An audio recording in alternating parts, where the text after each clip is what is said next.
Dans ce tuto sur Affinity by Canva, je vous montre comment couper un objet grâce à du texte. Donc commencez par sélectionner votre objet, vous prenez l'outil de sélection d'objet et ensuite vous cliquez sur l'objet que vous souhaitez sélectionner. Ok, maintenant vous allez pouvoir isoler cette sélection, vous allez faire CTRL-J pour obtenir un calque de pixels seulement avec la banane de sélectionner. Vous pouvez faire CTRL-D pour enlever la sélection et masquer votre calque principal. Maintenant vous allez tracer du texte artistique avec l'outil texte artistique. Vous cliquez, vous glissez et vous écrivez le nom que vous souhaitez. Vous pouvez bien sûr changer la police de caractère et ensuite vous allez utiliser une fonction vectorielle. Donc ici on est en train de travailler dans le Pixel Studio mais rien ne vous empêche d'utiliser les groupes de déformation qui sont disponibles dans le menu vecteur. Ensuite vous allez cliquer sur le nouveau groupe de déformation Quad. Ce groupe de déformation va vous permettre de lui faire prendre la forme de la banane et vous allez aussi pouvoir déformer les côtés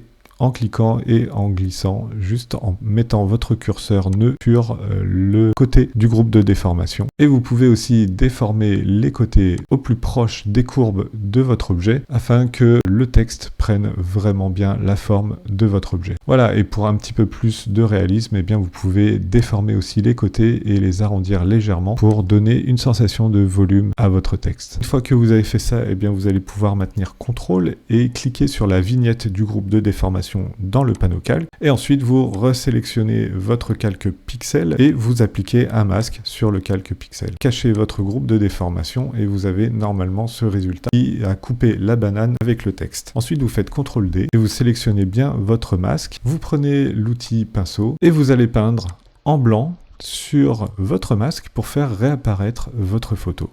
Donc ici vous pouvez utiliser un pinceau basique et vous pouvez prendre un pinceau basique souple. Et pour finir, vous allez pouvoir déplacer votre calque et créer une ellipse sous le calque pour simuler une sorte d'ombre. Vous allez coller l'ellipse au calque comme ceci et vous allez passer en arrière-plan. Ici votre ellipse, vous allez pouvoir la passer en noir, vous allez lui mettre une opacité de 50%. Ensuite sur cette ellipse, vous allez appliquer un filtre flou gaussien afin de donner un petit peu plus de réalisme à cette ombre. Et voilà, vous avez coupé un objet grâce à du texte dans Affinity. Vous pouvez ensuite vous amuser à mettre d'autres éléments sur votre mise en page pour vous éclater un petit peu plus et à bien sûr modifier ces éléments.